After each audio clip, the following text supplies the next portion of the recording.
In this episode of Pop Culture Weekly, it's all about the 2023 National Memorial Day concert. We've got Trace Adkins, Phillip Phillips, Yolanda Adams, and so much more. Let's go!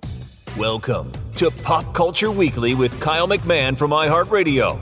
Your pop culture news, views, reviews, and celebrity interviews on all the movies, TV, music, and pop culture you crave weekly. Here's Kyle McMahon. Hey, what's up? It's Kyle McMahon, iHeartRadio's Pop Culture Weekly, and I am here live in Washington, D.C., once again on the West Lawn of the Capitol for the 2023 National Memorial Day concert on PBS. I'm in rehearsals now, and it is going to be an incredible show. Joe Montegna and Gary Sinise once again are hosting. Performers Trace Adkins, Yolanda Adams, Dee Messina, Phillip Phillips, Epatha Merkerson, John Slattery, Dule Hill, Chosen Jacobs, Mary McCormack, the War and Treaty. It's the National Symphony Orchestra, and I'm talking to all those people as well. FYI, it is going to be an incredible show. The stories that they are telling, one in particular really is just incredible. Sergeant Anthony O'Neill McGee, Colonel Carlisle Smitty, and Louise Harris, his loving wife.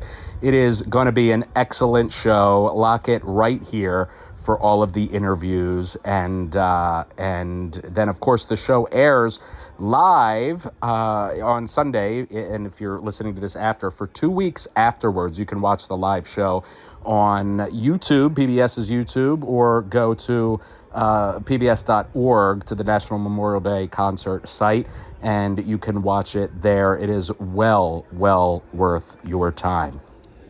First up, we have our hosts, the one and only, or the two and only, Joe Montegna and Gary Sinise. All right, so you both have done this, since its inception, essentially. Why is it so important for you to come back every year and tell these amazing stories? This is our National Memorial Day concert. It's actually a well-kept secret when you consider how many people don't know about this concert. I didn't know about it until Joe called me 2005 and asked me and said, "Hey, I started doing this Memorial Day concert a few years ago. Come and do a segment." And that was 2005, and I was unaware of the National Memorial Day concert. But this is our 34th year. This concert's been going on for 34 years. I hope that we can spread the word, and more people each year will tune in. This is a way for our nation to come together in remembrance and honor and appreciation of the sacrifices that have been made to keep us all free over the years. And the freedom comes at a cost. There's a price that has to be paid. People have paid it, and we honor them here at the National Memorial Day concert. I love that. How about for you? Well, echoing Gary, I didn't know about the concert before I first did it. And then after I did it in my third year of doing it, and when they'd asked me to take over as host with the great Ossie Davis had passed away, I wanted to bring Gary in because I knew this was a guy that already knew that Memorial Day was the most important holiday we celebrated in this country. I didn't until I did that first concert. I had a lot of military in my family, but they all came home. And so the Memorial Day didn't quite have the same meaning for me as it ultimately did from doing this concert. So now both of us have been here, for a couple decades now, and it's I can easily say that it's the most important thing I do every year. And so given the opportunity to do it, it's a privilege. I love that. I learned more about the relatives in my own family and their service kind of later in life. When I was growing up, my family members never talked about their war years or anything like that.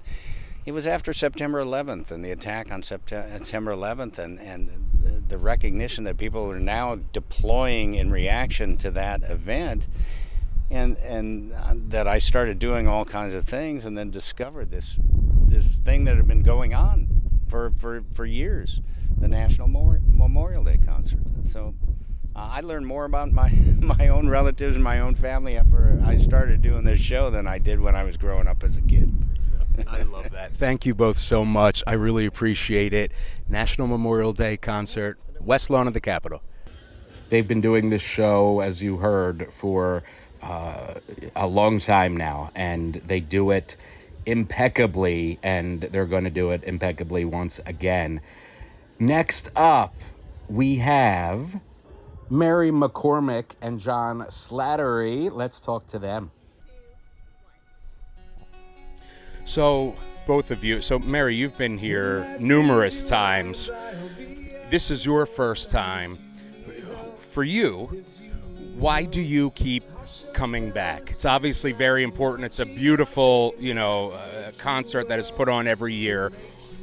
But you make it a point to do that. Why is that important to you? I came, the first year I came, I was so touched and moved by how powerful the night is that I just said to the producers and everyone here, I was like, I'll be back next year. And I wasn't really invited back next year, but I just said, well, I'm coming either way. So I'm a little like stalker / performer. I'm not sure I'm really invited, but I just was so taken with it. And my dad was a Marine, and I just grew up thinking, Memorial Day should be about more than cookouts, and so it's a real honor to be here. I love that. And for you, this is your first time. What is that moment like for you? To be here on the lawn of the... Coming out for this rehearsal is unbelievable. I mean, as you can see, where we are. Just to acknowledge all the people, all the men and women who are serving now, who have served their country over the history of the United States, all over the world, so that we can live the way we live here, and to protect us. I think sacrifice and POW and and thank you for your service are things that are thrown around genuinely, but to consider what the actual sacrifice is and how these people have to live their lives in order to do this, and it just means a lot. And your performance is in celebration of the 50th anniversary of the return of POWs. Thank you. Does that, I feel like as an actor, I'm not an actor, but I feel like if I was, I would feel almost more nervous than a normal role, maybe, rather than telling the story, because it has such reverence and history. Is that true, or are you able to disassociate yourself a bit, or? I mean, I'm reading the part of Carlisle Smitty Harris, who was imprisoned in the Hanoi Hilton, what is now known as the Hanoi Hilton, for 8 years. Met his 8-year-old son when he got back at the Air Force Base. When he got back, he was supposed to be here, but he couldn't make it. Couldn't be here this weekend. So I mean, we're not, we're reading his words, and I mean, I'm not nervous because we're just saying thank you. It's a tribute to him, and so it's not like a film performance. It's not like we're here in thanks and in service to all these people, and I'm just glad to be a part of it. Yeah, I think if we stay present in that, sometimes it's live, and there's a beautiful orchestra playing behind us, and there's tens of thousands of people out here. It's a big night, and it's magical and powerful. But if I stay present in the thank you, and just let their words do the work. Their words are beautiful and authentic, and speak to so many. I hope all POWs and their families will hear Smitty's story and his wife's story and relate, and all Vietnam vets. Mm-hmm. I hope they all feel honored by it. Awesome. What can we expect next from you beyond National Memorial Day concert? Do you have any projects lined up? Yeah, I'm on a show right now for that's on Starz Network, and it's called Heels, and our second season is premiering in July. Okay, so we have a month or so to go. Yeah. Awesome. I just finished directing a movie. Well, I finished it a while ago. It's called Maggie Moore's. It's with John Hamm and Tina Fey, and I directed it, and it is coming out June 16th. Oh. Wherever you can buy movies. It'll be in New York and LA in theaters, and then I believe Hulu after that. Awesome. Yeah. Good. I'm looking forward to both of your projects. Thank you so much. Thanks for doing this. Thank you. Cool. Thanks. Thank you. Nice to see you. Definitely. All right, Mary McCormack and John Slattery, two incredible talents. And I can't wait till you see the story that they are performing. Really, really powerful stuff here. Next up, we have Dule Hill, Epatha Merkerson, and Chosen Jacobs. I'm here with these three incredibly talented artists, and you all are telling an incredibly powerful story from three different perspectives over, three different generations. Can you tell me a little bit about what that means to you, being here telling that story Memorial Day at the Capitol? I believe it's a really unique opportunity, especially as a actor, to be able to show just the breadth of the pain that comes from war and just from these battles and these brave soldiers that go out and risk their lives, and not only themselves but the families that they leave behind. So I'm just grateful to be here and be able to express this story that's just so human, and of pain and loss, but also of triumph and coming up. Well, he said it beautifully. The reason we're here is to highlight this family, the McGee Davis family, losing their son Anthony, and to be able to look at it from three perspectives. I've done this before, and it was just me. And now to have a family, because that is who is affected. Large families, not just the three of the people that we're speaking for, but sisters and brothers and cousins and aunts and uncles. So it's a real privilege to be able to speak for the Gold Star families. It's an honor to be here. All right. Yeah, I don't even know what more I can add to it. It was said so wonderfully by Chosen and Epatha. But really and truly, we are here to honor those who came before us, honor those who've given the ultimate sacrifice, and really to highlight the domino effect, the ripple effect of pain, the cost of it all. We don't really count the multiplying effect of it. When somebody gives their life, they're so brave as to lay down their life, there is a ripple effect of struggle that is happening that really goes for generations. The generational trauma. Right. And we're really just taking the time right now to shine a light on it so that hopefully the rest of the nation can really get a grasp of what that cost is. When we get up, we're here talking right now. There was a cost somebody had to pay for us to do this. And that is what this moment is about, saying we see you, we appreciate you, and we are here for you. I love that. And for all of you, as actors, you've done all kinds of different roles and pieces and performances. Is there something different when you're doing a real life person's story? Do you, as an actor, do you feel more of a responsibility? Do you disassociate? Like, how does that work for you? To take the responsibility. And the thing that heightens this as well is that they'll be sitting in front of us. So you want to honor them in a real way, but not, go too far where you can't tell the story. But it is a sad story. But our job is to tell it properly and emotionally, and allow the family to feel, really good about what their son, what their daughter, what their child has done. Yeah, and I would echo exactly what Epatha said. Even though we are there telling this story, especially when the family is right there, then it really, brings it to light that your story, actor, that you are telling is my journey. Your story is my life. This pain that you are talking about is a reality for me. So that does heighten the stakes for me to make sure that I do honor and do justice to their experience. It's not just words on the page. It's not just words on the page. It's not just, this doesn't connect for me. Yes, it does, because it's my life. You see what I'm saying? Yeah. That's amazing. How about for you, Chase? Really just, once again, echoing what they're saying, it's less so even acting as much as I'm not imagining a world. I'm not imagining a scenario. You're really here to tell someone's story. So I think as an actor, it even informs anything I do after this point, where I'm not just here to tell stories of fictitious people. This is a real life situation, and this is real life pain. So, you have that true responsibility, and I just know I'm here with great actors, so I feel like we'll be able to do it to the best of our ability and just show respect to the family. I love that. And, you know, for me anyway, that's what great art does, is it's not just telling stories, but it's telling stories in a way that affects the viewer in some way. And this, you know, happens to be a very real story that not just affects me watching you perform it, but affects exactly.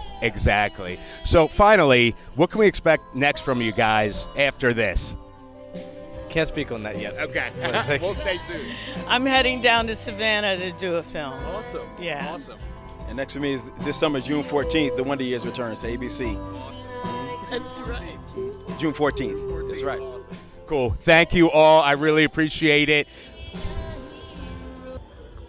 Powerful stuff. I think for me anyway, it's going to be a real highlight of the show.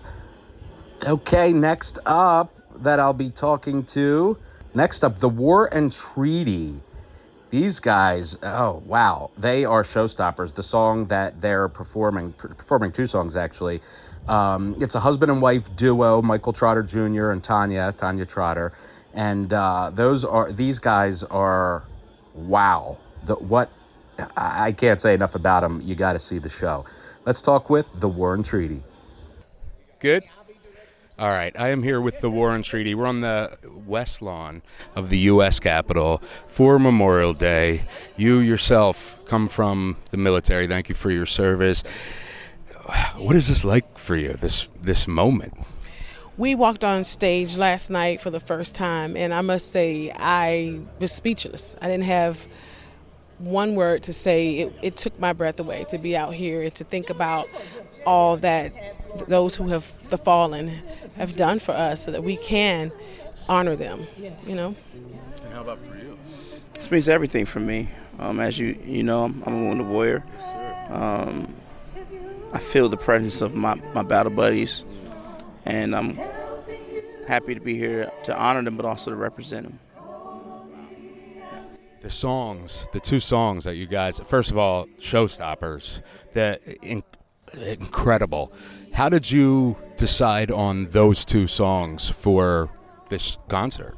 Well, they decided for us. They heard the two songs and believed that these two songs would not just fit this moment, but would fit the moment that our entire nation is in, as far as we feel the separation at times, but we want to come together and realize that we are one. And that's what our nation's military represents, the oneness of the will to survive and the will to coexist together in freedom.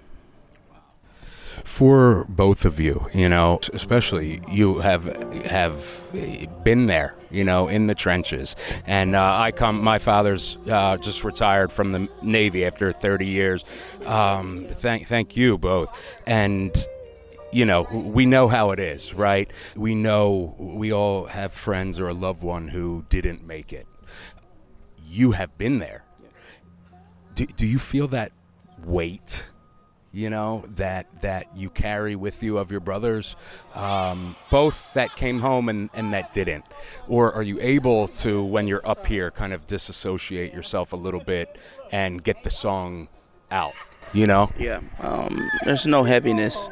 Brothers and sisters. Yeah, there's no heaviness. Nothing but pure honor. Just say, hey, brother, I made it. I'm driving on. I'm continuing your legacy. So there's nothing but pure honor that I feel. And I'm grateful to the decision makers to give me and my wife this opportunity to be here. Wow. And on a different topic, you are obviously married to each other, and your career is just skyrocketing, and you know you are making your mark. But I gotta ask, are you both equal in calling the shots, or like what's, you know, how do you come to an agreement? I heard that he's pointing to you and you're pointing to him. It depends on the day. The values of the Army is telling the truth. Mm-hmm. And as you can see here, I serve. You can see that she hasn't. Tanya's not telling the truth. She calls all the shots. She's a shot caller. Yeah. I admit it. I do. Nothing wrong with that. You know what I mean? Nothing wrong with that. How do you decide when you're doing a song? Do you both come together and kind of work it out yourselves? Like, is there a certain role that one or the other has, or is it totally collaborative every part of the process? Early on when we started the War and Treaty, it was pretty much Michael bringing me songs that were totally complete, and I would say, "What do you think about them?" I think we should do this song, and I would, decide if it's something that I wanted to sing about. But as we've grown as a band, we've gotten more into a collaborative effort with a lot of things, and from here on forward, yeah, definitely. What can we expect next from you after this? We go home for a little bit, spend some time with family, and then we hit the road with Chris Stapleton. Awesome. How excited are you? Yeah. Oh, Pumped my up. God. You ready to go? Let's go, Chris. Awesome. Thank you both so much. Thank you for your service. Thank you for your service. Thank you. I appreciate it. Thank you. We appreciate it. Aren't they amazing? I told you, these guys are incredible, and I can't wait for you to see their performances. Next up, we have Dee Messina. Let's talk with her. Kyle McMahon, iHeartRadio. I'm here with the one and only Dee Messina. Absolutely beautiful song that you're performing. What does that song mean to you, performing it at the West Lawn of the U.S. Capitol on Memorial Day? What is that moment like for you? Fascinating. I wrote that song. I remember I was like 3 o'clock in the morning and I was watching the news. Why I was up at 3 o'clock in the morning, I don't know. And I wrote it after we lost the first female soldier in combat. And I saw the news coverage of it, and I was really moved by it, and sat there in my piano and just wrote the song by myself. And who would have thought, years later, that they would invite us to. This is great. That's mind blowing. To it's kind of surreal, right? I can't put it into words, but to have it be such part of such a huge event and honoring our soldiers and the men and women lost in war, protecting our freedoms. I mean, in this country, it's a great honor. And as you're singing the song that you wrote, does it hit you as you're doing it, or are you able to kind of take yourself out for those 4 minutes? Or I think. Surreal is a great word.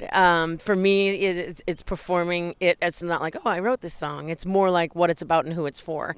And in the front row to my left, you're right, my left is, there'll be people from like Walter Reed, soldiers that have come back and that are injured or have done some, rehab there. And so it's really kind of a personal thing to be able to like sing it to these guys, and then the lawn, all the folks here celebrating, and it's pretty neat. I know my dad is he just retired from the Navy after 30 years, and I know he's a fan of yours, so he's looking forward to seeing you. So I think it'll have My dad was a Navy man too. Was he was telling me stories yesterday about like his first trip. He had to go down to Puerto Rico, and they went out to sea, and he's like, once we went out there, once we passed wherever it was, he's like, a hurricane hit, and so he was telling me all of his stories of being in the Navy and on the ships. And so does, being from a military family, does it have, a even more powerful meaning to you, because there's family history there? Well, yeah, there is. I mean, on both sides of the family, and my brother still works for the government, and down in Tennessee, he works for the VA hospital. Both my parents worked. My mother worked for the VA as well, and then my dad was served in the military. So it's huge. We were just playing basketball yesterday before we came up here, and my dad has, the veteran license plate, and so awesome. He's very proud. We're very proud of that. And finally, what's next for you? What are you up to next? Oh, geez. We've been touring. We're in the middle of the Heads Carolina Tales California tour, so we will head out. We'll do CMA Fest, I think, before we head out for our next run, which is next week, the week after, June 8th. I don't even know what day it is. I do know what day it is, but the calendar's not right in my head. Yeah. But we'll be doing that all summer, right up until November, is we're doing the Heads Carolina Tales California tour. Awesome. Cool. Dee Messina, thank you so much. All right, there she is, Dee Messina. And I love I love our next guest. I've interviewed her numerous times before, and I love her more every time. She's so talented, one of the best voices ever, the queen of gospel, performing 2 songs at the 2023 National Memorial Day concert, the one and only Yolanda Adams. I am here at the West Lawn of the U.S. Capitol, once again with the amazing Yolanda Adams, legend, icon, all the things. I could listen to you sing anything. I want you to, narrate my life as I'm, walking around, But you were here once again. This is not your first time by any means. Oh, no. Why do you choose to keep coming back?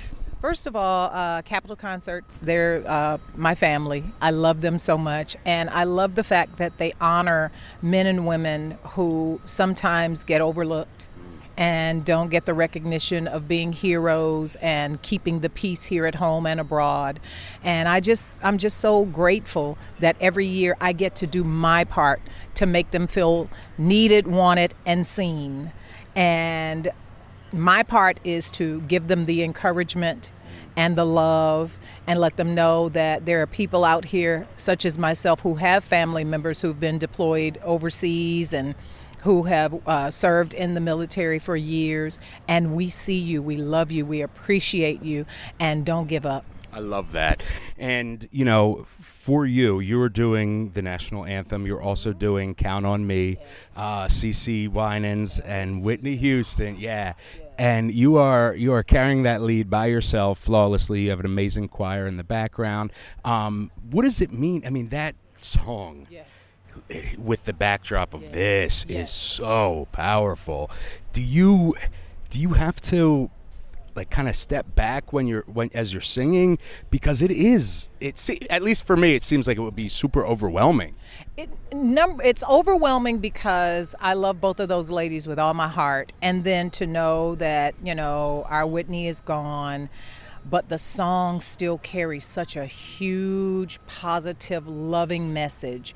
And Gary and John have been in the forefront of veterans' rights and making sure that our veterans and our servicemen and women who are presently working in service are applauded, are seen. And so when they came to me with the song, I said, guys, this is perfect. It makes perfect sense. Because sometimes, when you are in service and you hear crazy things from just one person, one troll on a social media or something like that, it can make you feel like what you've done is not worth it. But I'm here to tell you guys and gals that all of your service and all of your dedication means a whole lot to us, so you can count on us as well. I love that so much. On a personal note, what can you have Yolanda Adams jewelry, you have so much going on. What can we expect from you next? Well, season 2 of Kingdom Business is coming up. We don't have this. Yes, we're hoping that it's summer because of the writers. We're not saying strike, the writers' decisions. We're saying that because we need y'all to come back to work and give them their money. Absolutely. No, because they are so worth it. I mean, you're a writer. You understand what that means. Yeah. Time and talent and, writing your babies out and stuff like that. So that's coming out, and then we're trying to schedule new music. Awesome. Jimmy Jam and Terry and I have finished the project. Okay. And so now it's up to Sylvia Roan. Awesome. And we're really excited. I cannot wait, because last time, I guess it was 4th of July at the hotel, we were talking about you starting to work on that project. So now it's here. That's awesome. So we'll be looking for a date for that. And are you going to do some shows to support the album? Or? We're doing all of that. Awesome. And we have been greenlit for a season 3 of Kingdom Business. So all of those things will be happening at one time. So just make sure you follow me. Awesome. We're going to have all the Yolanda stuff. Thank you so much. Queen, I appreciate it. You know how much I love you. I love you. Thank you. I literally love Miss Yolanda Adams. She is just a powerhouse. She's a legend. She is the queen of gospel. She could sing anything, and I would listen. She's amazing. All right, next up, American Idol winner, and he's got a new album coming out too, Phillip Phillips. All right, I am here with Phillip Phillips. West Lawn, U.S. Capitol for National Memorial Day. You're performing one of your songs. What does that moment mean for you? Oh man, it's just an honor to be asked to come back and then perform. And I'm performing "Gone" for my first record, and that song has really, throughout the years, I've heard so many stories how people have connected with it, and it is a song about loss, but also it's a love song about all of those memories that you did get to have with those people, and that you're creating with those ones that you love. And so tonight or tomorrow night. I hope everyone enjoys the performance. Yeah, and you did an incredible job. I can't wait to see tomorrow. When it is at something like this, something that Memorial Day, and you have Gold Star families in the audience, does it hold something different for you when you're up on stage, or are you able to block that out, or do you do that every time you perform, or Honestly, I get so nervous. Either any kind of performance, man, I get really nervous. So I'm just going to go out there and try to sing it the best I can and play it. And forget everything that I just said. I get really nervous, but it is, it's just such an honor. The families that are here, that have lost someone, and I get to play music for a living. They, them and their families, and all the other one, everyone else that whose family has lost someone. They've made it possible for me to, be able to create music and pursue it. So anytime I can give back, I want to. I love that. And for your career, you are now independent, right? Yes, sir. And you have a new album coming out June 9th. June 9th. Yeah. Got a new album coming out June 9th called Drift Back, and really loving these songs. I got 4 new songs out right now, Dancing with Your Shadows and several others, so check them out. Really excited about it. Going to announce a tour for the fall as well, and it's going to be a good time. Good year. And you have, so far, I think it's over, 1.3 billion Spotify streams, something like that. What are you, stoked? I mean, that's a huge thing. You don't even know the number? I don't keep up with the number. It stresses me out too much. Forget I said that too. Yeah, you're stressing me out. No, it's pretty cool, man. I'm very, very blessed, and very thankful for all the fans and people that enjoy my music. I can never ever thank everyone enough for that. And just got some new music coming out too, and hopefully they all like that. And just working away. Awesome. So we have National Memorial Day concert tomorrow live. We have the new album coming out in a couple weeks and a tour after that, right? Yes, sir. Yes, sir. Awesome. Cool. Thank you so much, Phillip Phillips. Yes, one busy man. Yes, sir. Thank you, brother. Appreciate you. Such a great guy. Phillip Phillips is the man, and of course, the song he's performing, you will know and love and sing along with. I love it. All right, finally, we have Trace Adkins. Let's talk with Trace. All right, I'm here with Trace Adkins, Washington, D.C., for the National Memorial Day concert. This is not your first one. Why do you choose to keep coming back and doing this incredible event? This is just such an inspirational show. I can't recall ever doing a Memorial Day event that moved me the way this does. And as a singer, if you have an opportunity to have one of your pieces of music interpreted and played by an orchestra, you don't pass that up. You don't pass that up. And what does Memorial Day mean to you? Well, it's just a chance for us to remember, and I think it's important that we let those families that have sacrificed one of their loved ones, let them know that we're never going to forget. I think they need to be reminded of that from time to time, because I'm afraid sometimes they feel like nobody cares or remembers anymore, but some of us do. Absolutely. I think it's a good reminder for all of us, really. What's next for you? What can we expect after a National Memorial Day concert? I'll get back on the bus, go somewhere else, get off and do my silly country music show. Are you in the middle of a tour? Yeah, we're just doing weekend stuff this summer. I wanted to kind of, kick back a little bit this year and not work quite as much, and so we're just doing weekend stuff. Awesome. And you preparing for anything else for next year? No, I don't. I may do another record. It just depends how I feel. If I have anything left to say. Okay. All right. Trace, thank you very much. I appreciate your time. All right, Trace Adkins. I'm sure you've seen all of my social coverage. I've been posting to stories and Snapchat and everything else, Instagram and Facebook and all. So that's our show. I have to get ready for our for the actual live broadcast Sunday. PBS Live, 8 p.m. Eastern. And like I said, the next 2 weeks after that, you can watch it on YouTube or pbs.org. And believe me, from what I'm saying from rehearsals, this is one you will not want to miss. All right. From live from National Memorial Day Concert, West Lawn of the U.S. Capitol, PBS's National Memorial Day Concert. All right, I love you. We out. Thank you for listening to Pop Culture Weekly. Hear all the latest at popcultureweekly.com. And